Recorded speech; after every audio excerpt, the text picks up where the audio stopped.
Dr. John Michael Salvato here, and you're watching Inner Alchemy Live, a daily mental snack, if you will, of 10 or 15 minutes worth of ideas and insight, inspiration to help you live your very best life.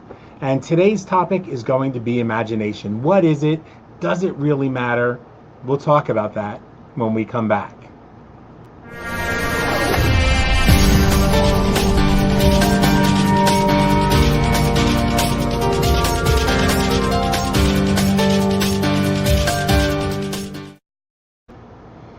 And we're back. So welcome to everybody who is tuning in. Let me go ahead and queue up the comments so I can keep an eye on that. Today's topic is inspired. I want to first give props to my brother MichaelRupp, who posted a poll in the group for our show, for The Brew.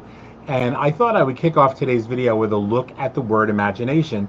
Michael posted a poll in the group and asked how important imagination is to our magical practice. And so for those who might not practice magic, or better stated, those who think that they don't practice magic, let's just frame today's topic like this. How important is imagination to living your best life? And I really do want to hear from you. I really, even if you're watching the replay, I want some feedback from you guys on this, because I think it's an amazing and an intriguing topic. It's something that really kind of got me thinking. So let's just start off by saying, if you think imagination is important, go ahead and drop the word imagine in the comments right now, even if you're watching on replay.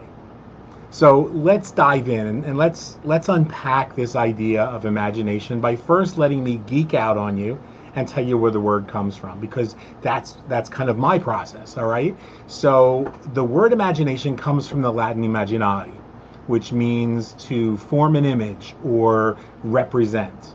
And it's related closely to another Latin word, imaginari. So imaginare is to form an image or represent, and imaginari is to picture oneself. So the geek force is strong in this one. Go ahead and type geek factor if you found that little bit of information even remotely interesting. So the idea here is that the word means to form an image. It means to represent. See, I'm convinced that just as Dr. John Parkinson figured out 200 years ago that our body had a second brain, if you will, in the gut, as he was observing some of his patients who were presenting with neurological problems, an observation that would take almost 2 centuries for science to unpack, resulting in our understanding of the gut-brain axis and its relationship to neurological function and Alzheimer's, Parkinson's, of course, dementia, anxiety, depression, sleep disorders, chronic pain, inflammation, hormonal imbalances, you name it. But I have a feeling that the ancients must have understood this as well. And here's why. You see, they knew that we could rely on instinct, that is our gut, and imagination, our brain, to form an image or represent reality. And so a lot of the Hermetic teachings, for example, talk about this. And that's exactly what magical thinking is, or if you prefer the pop culture, the kind of abused and overused law of attraction. It's all based on these Hermetic principles.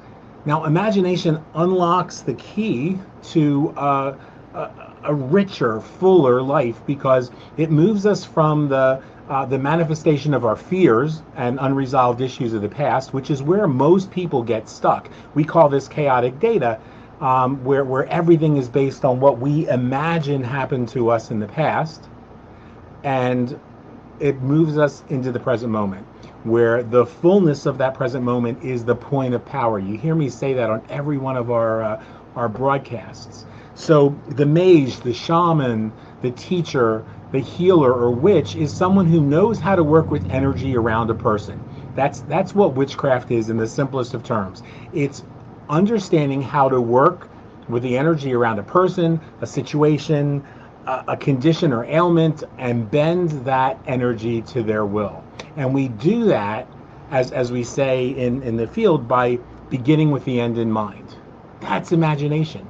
So imagine, for example, You're walking through the park. You see a really smoking hot guy, and his clothes look like they're just painted on him. Every muscle just glistens.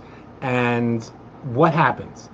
You see that guy, and you begin to imagine something. Now, this show is PG, so we're not going to talk about what you imagine. But let's just go and say you probably are imagining those really sexy clothes in a ball in the corner. All right? That's imagination. When people learn that I helped create 5 millionaires over the last 40 years, among the people that I mentored and showed tens of thousands of families how to put an extra couple of $1,000s in their pockets each month without the hassles of traditional network marketing or direct sales, they imagine what could happen if I agreed to work with them, or they imagine what would have happened if they would have been one of those people. When somebody decides that they can't take any more of a bad relationship, a hostile situation in their relationship, their job, then what do? Maybe the first thing they do is they have a girls' night out or a guys' night out. They hang out with their peeps.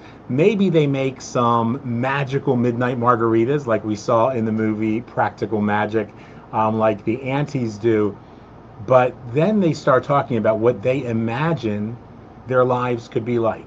And more often than not, that imagination is planting the seeds of what will manifest in their lives. Now, all of this is magic. All of this is mystery.